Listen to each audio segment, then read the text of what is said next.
1947년 제2차 세계대전이 끝난 지 2년이 지났을 때 유럽 전역의 경제는 파멸 상태에 놓였습니다. 정부에서는 국가 경제 성장을 촉진하기 위해 확장적 재정 정책이 추진되었습니다. 이 정책을 주도한 사람은 존경받는 경제학자 존 메이너드 케인스였습니다. 케인스는 확장적 재정 정책이 유럽 경제를 정상 궤도로 돌려놓는 유일한 방법이라고 확신했습니다. 그러나 프리드리히 하이에크가 이끄는 소수의 경제학자 그룹은 케인스의 생각에 동의하지 않았습니다. 하이에크는 스위스 알프스에 위치한 높은 산 펠레랭에서 소위 하이에크파 경제학자들의 회의를 가졌습니다. 1947년 하이에크의 추종자들은 소수에 불과했지만 그들이 주류로 자리 잡기까지는 그리 오랜 시간이 걸리지 않았습니다. 펠레랭의 하이에크파 경제학자들은 중 일부는 시카고 학파로 성장했습니다. 시카고 학파의 핵심 철학은 정부와 규제기관이 가능한 한 시장에 개입하지 말아야 한다는 것이었습니다. 시카고 학파는 돈을 벌고 쓰는 곳을 결정하는 주체는 정부가 아니라 시장이 되어야 한다고 주장했습니다. 시카고 학파는 1980년대 미국과 영국의 급진적인 자유시장 사상을 가져온 레이거노믹스와 대처주의 이론적 중추를 제공했습니다. 이로부터 발전한 신자유주의 사상은 현대 경제학의 주류가 되었으며 많은 경제학자들이 신자유주의야말로 경제학에 존재하는 유일한 진리라고 생각합니다. 그러나 그것이 과연 옳은 생각일까요? 신자유주의적 사고방식이 실제 세계에서 잘 작동하고 있는지 확인하기 위해 몇 가지 사례를 들어보겠습니다. 2007년 글로벌 금융위기로 세계 경제가 붕괴했습니다. 기업과 은행이 파산했고 수많은 사람들이 일자리와 생계를 잃었습니다. 그러나 글로벌 금융위기의 책임을 진 것은 누구입니까? 많은 사람들이 은행 시스템보다 정부와 입법자로 이루어진 금융규제기관을 비난했습니다. 그러나 조금만 생각해보면 이는 도둑질을 경찰의 탓으로 돌리는 것과 같은 터무니없는 생각입니다. 그런데 정부 정책에 대한 이러한 비난이 당시 통했던 이유는 무엇일까요? 바로 신자유주의가 세뇌한 사고방식이 있었기 때문입니다. 신자유주의 사고방식은 우리가 기후 문제에 대해 생각하는 방식에도 나쁜 영향을 미치고 있습니다. 많은 현대인들이 기후 문제에 대해 무임승차를 하는 것이 정답이라고 생각합니다. 기후변화와 관련하여 우리 각자는 아주 미세한 영향만을 미치기 때문에 진지하게 생각할 필요가 없다는 것입니다. 이러한 비관적인 세계관은 1960년대 미국 경제학자 맨커 올슨에 의해 경제적 정당성을 부여받았습니다. 신자유주의 사고방식이 이미 우리 행성을 파괴하는 데 기여하고 있는 것입니다. 프리라이딩이나 신자유주의 사고방식은 객관적인 진실과 거리가 멉니다. 그러나 슬프게도 많은 사람들이 경제와 사회에 대해 이렇게 생각하고 있습니다. 게임 이론에 대해 들어본 적이 있을 것입니다. 게임 이론이란 합리적인 의사결정에 기초하여 다른 사람의 행동을 예측하는 사고방식입니다. 게임 이론이 유명해진 것은 수학자 존 폰 노이만이 게임 이론에 기초하여 가능한 한 빨리 소련을 폭격해야 한다고 미국 정부에 조언했을 때부터였습니다. 다행히도 아이젠하워 대통령은 폰 노이만의 의견에 동의하지 않았습니다. 미국 교수 존 내쉬는 이기심의 역할을 강조하여 게임 이론을 더욱 발전시켰습니다. 내쉬는 사람들이 항상 이기적으로 행동한다고 믿었습니다. 사람들이 협력하는 것처럼 보이는 이유는 그 순간 협력이 자신의 이익에 부합했기 때문입니다. 그러나 정말로 사람들이 항상 이기적입니까? 한 가지 확실한 사실은 다른 사람들이 이기적이라고 생각하는 사람은 자신도 이기적으로 행동하게 될 가능성이 높아진다는 것입니다. 게임 이론의 가장 유명한 사례는 죄수의 딜레마입니다. 당신과 동료가 감옥에 분리된 상태로 수감되어 있다고 상상해 봅시다. 경찰은 당신이 중대한 범죄에 협력했다고 의심합니다. 그래서 경찰은 당신에게 거래를 제안합니다. 경찰이 제안한 거래에 따르면 동료의 죄를 자백하면 당신은 자유의 몸이 되지만 동료는 징역 10년형을 선고받게 됩니다. 문제는 경찰이 당신의 동료에게도 똑같은 거래를 제안한다는 것입니다. 골치 아픈 것은 당신과 당신의 동료 모두 상대의 죄를 자백했을 때 둘 다 8년형을 선고받게 된다는 것입니다.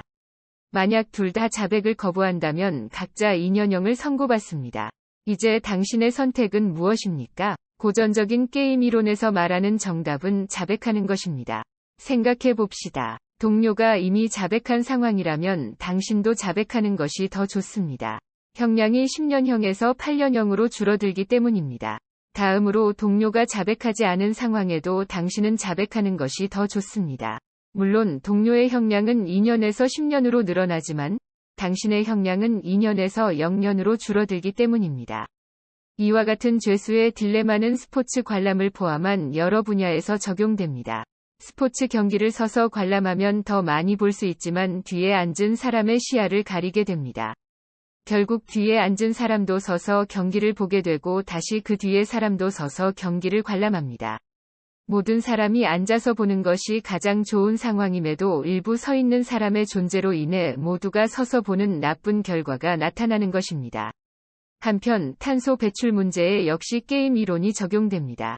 최적의 결과는 모든 국가가 탄소 배출량을 줄이는 것이지만 개별 국가들은 탄소 배출량을 줄이는 데 앞장섰을 때 이익이 되는 것이 없기 때문에 딱히 나서지 않고 결국 어떤 국가도 탄소 배출량을 줄이지 않는 나쁜 결과가 나타납니다.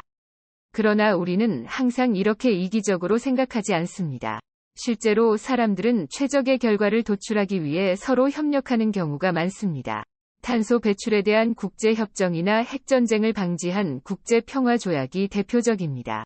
게임 이론의 이기적인 세계관이 항상 인간의 행동을 예측하는 것은 아닙니다. 이는 좋은 일입니다. 더불어 게임 이론의 존재는 사람들의 이기주의를 조장하는 경향이 있습니다. 정부가 실업을 줄이는 방법은 무엇이 있을까요? 여기 한 가지 아이디어가 있습니다. 고용주에게 뇌물을 주는 것입니다. 1983년 일리노이주에서 실제로 이러한 내용의 실험이 이루어졌습니다. 거의 4,000명의 실업자가 참여한 이 실험에서 실업자가 직업을 구하여 취직 상태를 유지할 경우 고용주에게 $500의 보상을 청구할 수 있는 권한이 주어졌습니다. 실험 결과는 꽤 나빴습니다. 참가자의 3분의 1은 실험 지속을 포기했으며 보상을 청구할 수 있었던 고용주의 3분의 1 이상이 청구를 포기했습니다. 그런 종류의 거래에 참여하는 것이 옳지 않다고 느꼈기 때문입니다. 일리노이에서 이루어진 이 실험은 코스의 정리로 알려진 경제 아이디어에서 영감을 받았습니다. 그러나 실제로 코스의 정리는 이를 만든 로널드 코스조차도 동의하지 않은 아이디어입니다. 코스의 정리가 무엇일까요? 두 명의 농부를 상상해 보십시오. 첫 번째 농부가 기르는 소가 두 번째 농부가 키우는 곡물을 먹는 상황입니다. 코스는 농부들이 울타리 설치 비용 대비 곡물 피해액을 따져보고 설치 비용이 피해액보다 저렴할 경우에만 울타리를 칠 것이라고 생각했습니다. 잠깐만요. 그런데 농부들의 법적 권리를 고려하지 않았습니다. 사실 코스는 법은 부차적인 고려사항일 뿐 경제적 사고에 어긋난다고 주장했습니다. 사람들의 관심사는 법적 정의가 아니라 경제적 효율성에 있기 때문입니다. 그렇다고 법이 농민들의 거래에 영향을 미치지 않는다는 의미는 아닙니다. 실제로 법적 절차는 거래 비용을 일으키고 이는 거래에 영향을 주기 때문입니다. 조사부터 협상을 위한 법률 비용에 이르기까지 거래에 소요될 수 있는 모든 시간과 비용을 고려했을 때 농부를 위한 최상의 솔루션은 달라질 수 있습니다. 이 예에서 보듯이 코스의 정리가 말하는 핵심은 간단합니다. 거래 비용이 의사 결정에 영향을 미친다는 것입니다. 이에 대해 시카고의 신자유주의 학파는 그들만의 해석을 덧붙였습니다.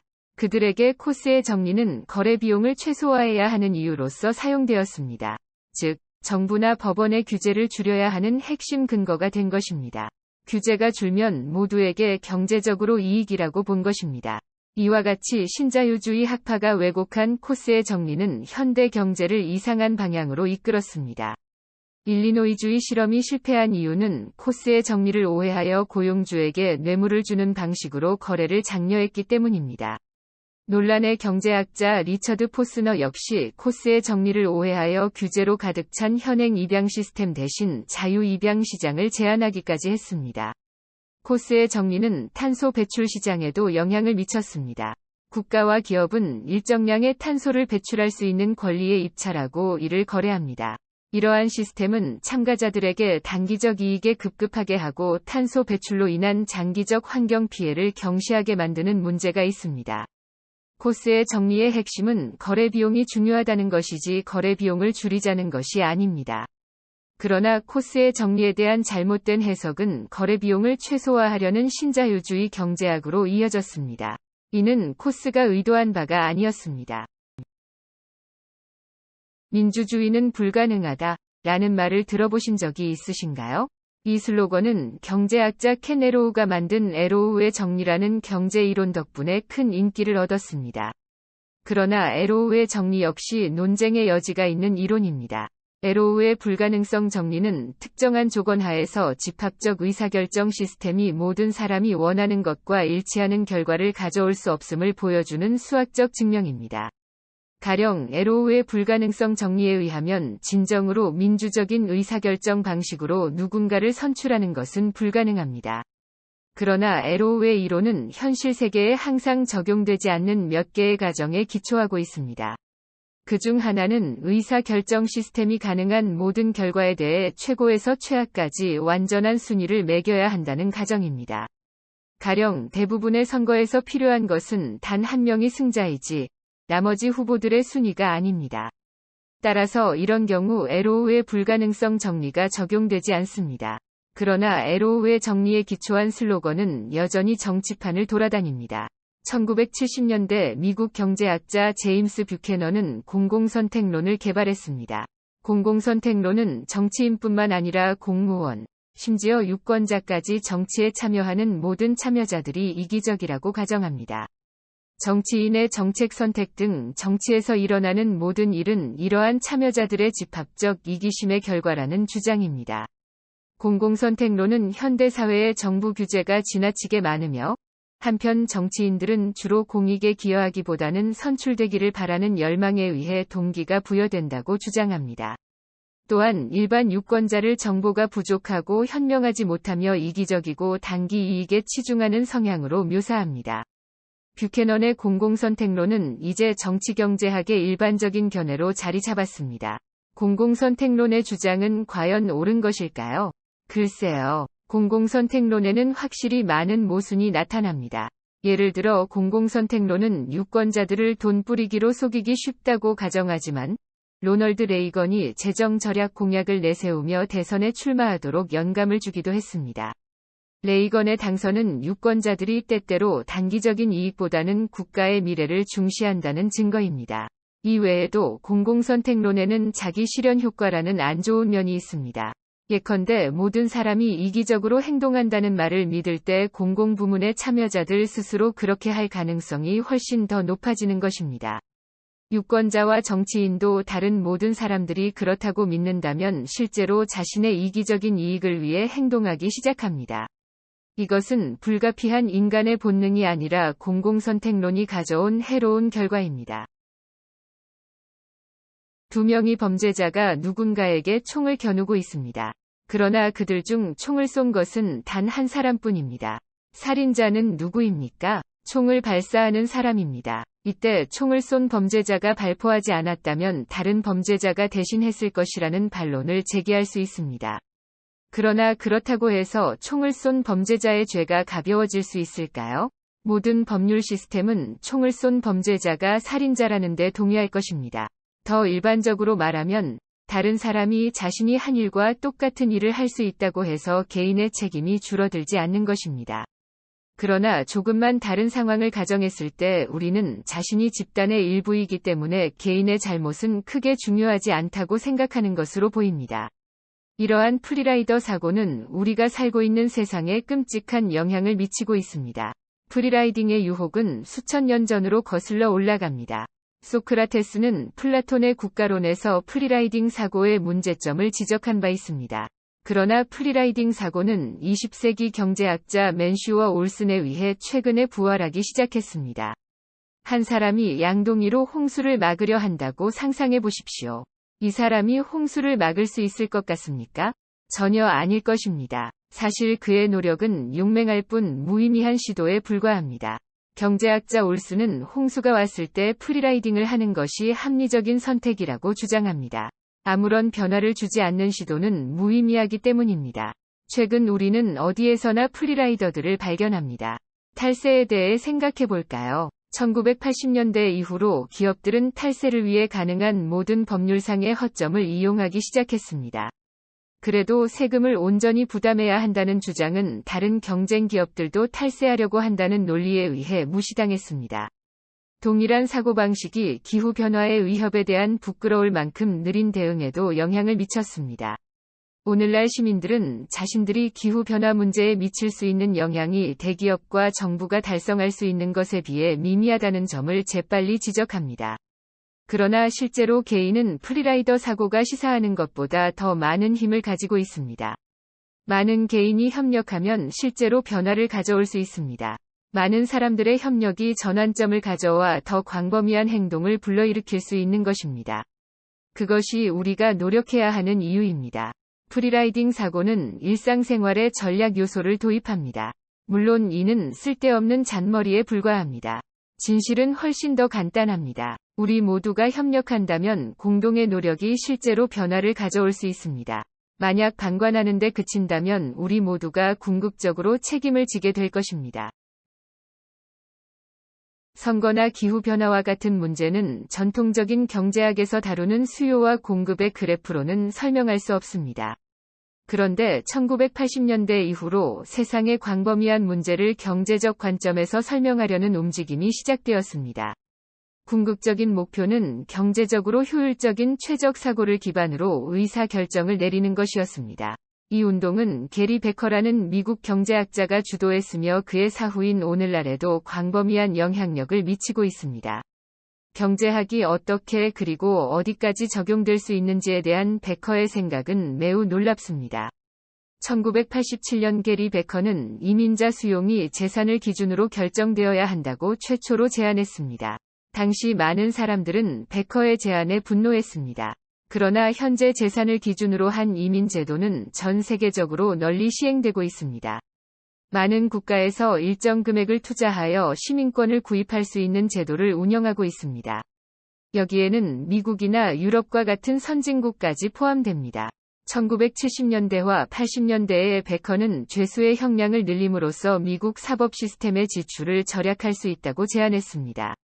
더 긴 형량은 잠재적 범죄자들이 범죄를 저지르지 않도록 유도하여 집행 지출을 줄일 수 있다는 주장이었습니다. 그러나 베커의 제안은 전혀 효과가 없었습니다. 실제로 형량 집행을 위해 거리를 순찰하는 경찰관이 줄어듦에 따라 범죄가 급증하는 결과가 초래되었습니다. 범죄자들은 베커와 달리 엄격한 경제적 추론이 아니라 충동적으로 범죄 결정을 내리기 때문이었습니다. 베커가 제안한 아이디어는 사람들이 항상 합리적인 의사 결정을 내린다는 가정에 기초합니다.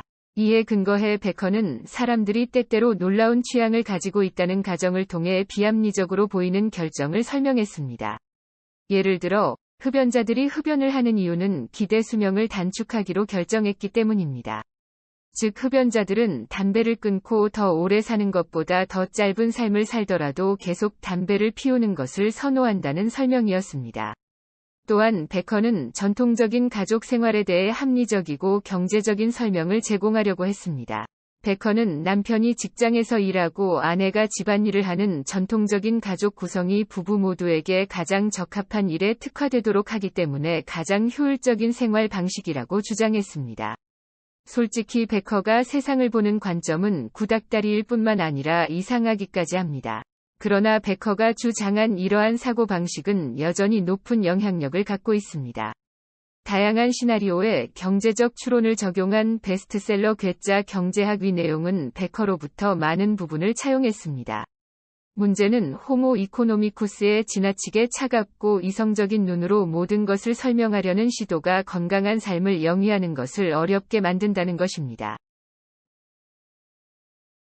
1990년대 이스라엘 하이파에 위치한 여러 어린이집에서는 학부모들이 아이를 데리러 올 때 자주 지각하는 문제가 있었습니다. 그래서 어린이집에서는 지각 벌금을 부과하기 시작했습니다. 그러자 지각한 학부모의 숫자는 오히려 증가하기 시작했습니다. 또 다른 사례입니다. 2011년 영국 정부는 사람들이 일회용 비닐봉지를 사용하지 않도록 비닐봉지 한 장당 세금을 부과하기 시작했습니다. 사실상 이는 소액의 벌금과 같았습니다. 그러자 일회용 비닐봉지의 사용량이 80% 감소했습니다. 똑같은 벌금인데 왜 이렇게 다른 결과가 나온 것일까요? 답은 메시지 전달 방식 때문입니다. 사실 인센티브가 제 역할을 하기 위한 핵심은 목표로 하는 사람들을 실제로 참여시키는 데 있습니다. 결국 경제학에서 말하듯 돈만으로는 모든 문제를 해결할 수 없는 것입니다. 영국 정부는 비닐봉지에 세금을 도입한 직후 그 이유를 설명하는 대대적인 대중인식 캠페인을 병행했습니다. 반면 이스라엘 어린이집 학부모들은 지각 벌금의 도입 이유를 제대로 설명받지 못했습니다. 대신 학부모들은 벌금을 지불할 여력이 있다면 지각해도 괜찮다는 뜻으로 받아들였습니다. 그래서 학부모들은 지각에 대한 죄책감을 덜 느끼기 시작한 것입니다. 영국의 사회연구원 리처드 티트머스는 1970년 책 선물 관계에서 실패한 인센티브 정책의 또 다른 사례를 보여줍니다. 티트머스는 사람들에게 단순히 헌혈을 시키는 것이 아니라 헌혈의 보상을 지급한 미국주의 사례를 조사했습니다. 결과적으로 헌혈 보상 실험은 완전히 실패한 정책으로 판명났습니다. 금전적인 인센티브가 주어지자 일부 사람들은 돈을 위해 본인의 병력을 속였고 많은 수의 혈액의 품질이 저하되었습니다. 게다가 헌혈 보상은 기부로서 헌혈에 참여했을 일부 참가자들의 발길을 돌리는 결과를 초래했습니다. 이들에게는 돈이 목적이 아니었기 때문에 헌혈이 자선행위라는 느낌이 사라지자 흥미를 잃고 말았습니다. 사람들은 복잡한 존재이며 경제학에서 말하듯 돈이 유일한 동기가 아닌 것입니다. 많은 경제학자들은 모든 사람에게 자신만의 인센티브 체계가 있다고 확신합니다. 그러나 그것이 사실이라 하더라도 인센티브에만 연연하는 사고방식은 윤리적 문제를 초래할 수 있습니다. 우선 누군가에게 인센티브를 제공하는 것은 판사에게 뇌물을 주는 것과 같이 부도덕할 수 있습니다. 나아가 극도의 압력을 받은 사람들은 평소에는 생각지도 못했던 행동을 하게 될 수 있습니다. 엄청난 금액의 뇌물을 제안받았을 때나 혹은 극단적인 발레로 고문 위협을 받고 있는 경우가 대표적입니다. 이 경우 사람들은 인센티브를 부여받아 선택을 내린다기보다는 썩어버리게 됩니다. 영국 철학자 이사야 베를린이 말했듯 단순히 대안이 존재한다고 해서 개인의 행동이 자유로워지기 충분한 것은 아닙니다. 2007년 8월은 골드만삭스의 CFO였던 데이비드 비니어에게 있어 미쳐버릴 듯한 시기였습니다. 파이낸셜 타임즈와의 인터뷰에서 비니어는 당시 주식시장의 25배 표준 편차 변동이 며칠 연속으로 발생했다고 설명했습니다. 일반적인 정규 분포에서 25배 표준 편차 변동이 발생할 확률은 복권의 21번 연속으로 당첨되는 확률과 비슷합니다. 우주 역사상 한 번도 없었던 현상인 것입니다. 그러나 글로벌 금융위기 당시 이러한 25배 표준 편차 변동 한 번이 아니라 계속해서 발생했습니다. 두 가지 가능성이 있습니다. 당시 지구에 살던 모든 사람의 운수가 정말 최악이었거나 경제학이 가정한 확률 모형이 크게 잘못된 것입니다. 문제는 금융 분야에서 이러한 예상 밖의 사건이 발생한 것이 처음은 아니라는 점입니다. 1987년 대공황과 2000년 닷컴 버블이 대표적입니다. 경제학의 확률 계산 모형에 문제가 있는 것이 분명합니다. 경제학에서 확률을 계산할 때 가장 일반적으로 사용되는 모델은 많은 통계 교과서에서 다루는 종 모양의 정규 분포입니다. 이에 따르면 글로벌 금융위기와 같은 사건의 발생 확률은 무시할 수 있을 정도로 분포 끝에 멀리 떨어져 있습니다. 그러나 모든 현상이 정규 분포를 따르는 것은 아닙니다. 예를 들어 주식시장을 보면 패턴이 매우 다릅니다. 주식시장의 확률 분포는 프랙탈 분포를 따릅니다. 이는 지진의 규모나 눈송이의 패턴과 비슷한 종류의 확률 모형입니다. 프랙탈 분포의 핵심 특징은 규모 불변이라는 점입니다. 확대 또는 축소 여부에 관계없이 동일한 패턴이 관측됩니다. 프랙탈 분포에서 확률은 정규 분포에서보다 훨씬 더 점진적으로 떨어집니다. 따라서 프랙탈 분포에 따르면 글로벌 금융위기와 같은 사태는 여전히 일어날 가능성이 매우 낮지만 완전히 잊어버려야 할 정도로 드문 일은 아닙니다. 문제는 이 방법을 사용하여 확률을 계산하기 위해서는 많은 데이터가 필요하며 특히 글로벌 금융위기와 같은 경우에는 데이터가 충분하지 않다는 것입니다. 이 모든 사실은 확률 모형에 대한 더 일반적인 진리를 시사합니다. 어떤 것들은 확률 모형이 예측할 수 없을 만큼 정말로 불확실하다는 것입니다. 이러한 사실은 너무 일반적이어서 비록 추측이어도 모든 것의 확률을 할당할 수 없게 합니다. 기후변화 문제가 대표적입니다. 기후변화가 야기할 피해에 대한 예측은 모호하고 불확실하며 미래 세대의 생명이 오늘날 우리의 생명보다 가치가 없다는 결함이 있는 가정을 기반으로 합니다. 확률의 한계를 받아들이고 우리가 모르는 것이 실제로 있다는 것을 솔직하게 인정하는 것이 우리의 현재는 물론 미래를 위해 훨씬 더 유익할 것입니다. 오늘날 전 세계적으로 불평등 문제가 매우 심각합니다. 그러나 흥미로운 사실은 부자들 사이에도 사회의 전반적인 불평등만큼이나 불평등이 존재한다는 것입니다. 불평등은 프랙탈 분포를 따릅니다. 프랙탈 분포의 핵심 특성은 규모 불변이라는 점입니다. 국가 소득 통계를 보면 가장 부유한 1%가 전체 소득의 약 20%를 벌어들입니다. 프랙탈 분포의 규모 불변성은 다시 상위 1% 속 상위 1%가 상위 1% 소득의 20%를 벌어들임을 시사합니다. 그렇다면 자본주의 국가에서 높은 수준의 불평등은 불가피한 것일까요? 사실 그렇지 않습니다. 1980년대 이후 불평등은 신자유주의 경제 정책을 도입한 미국과 영국과 같은 국가에서만 증가했습니다. 다른 국가에서는 비슷한 일이 일어나지 않은 것입니다. 즉 불평등은 줄일 수 있습니다. 많은 사람들은 자기 수준에 맞는 소득을 벌어들인다고 믿습니다. 때문에 재벌이나 창업자에 대해 엄청난 신화가 존재합니다. 그러나 빌 게이츠 같은 사람이 정말 그런 엄청난 부를 소유할 자격이 있습니까? 빌 게이츠의 부는 그의 특권적인 환경, 나아가 다른 사람들의 작업을 기반으로 한 혁신을 통해 형성된 것입니다. 그러나 빌 게이츠의 재산은 이 모든 기여분을 간과한 채 빌 게이츠 자신에게만 독점되고 있습니다. 우리는 이러한 불평등을 용인할 뿐만 아니라 실제로 장려하기까지 합니다. 미국의 상대적으로 낮은 최고 세율이 대표적입니다. 아이젠하워 대통령 집권 당시 미국의 최고 세율은 91%에 이르렀으나 오늘날에는 높은 세금이 경제 활동을 위축시킨다는 것이 하나의 상식이 되어버렸습니다. 그러나 세금이 경제 활동을 위축시킨다는 가정에는 심각한 결함이 있습니다. 생각해봅시다. 세금을 줄여준다고 정말 더 열심히 일할 의욕이 생길까요? 더 적게 일해도 이전과 똑같은 돈을 벌 수 있기 때문에 감세는 오히려 당신의 근로 의욕을 저하시킬 것입니다. 또한 세금은 주요 공공 서비스에 필요한 자금의 원천이 됩니다. 따라서 감세를 위해 애쓰는 것은 어리석은 일일 것입니다. 낮은 세금이 사람들의 근로 의욕을 고취한다는 생각은 많은 현대 경제 이론에서 나타나는 잘못된 추론의 또 다른 사례입니다. 경제학에서 객관적인 사실로 제시되는 것은 실제로는 가치 판단에 불과하며 때로는 위험한 판단이기까지 합니다. 결과적으로 경제 이론은 사람들의 실제 모습을 거의 반영하지 못하고 있습니다. 따라서 우리는 경제학자들이 인간 사회에 통달한 척하는 것을 저지해야 합니다. 경제학자들의 위험한 속삭임을 멀리하고 우리 중 누구도 호모 이코노미쿠스로 태어나지 않았다는 사실을 축하할 때입니다.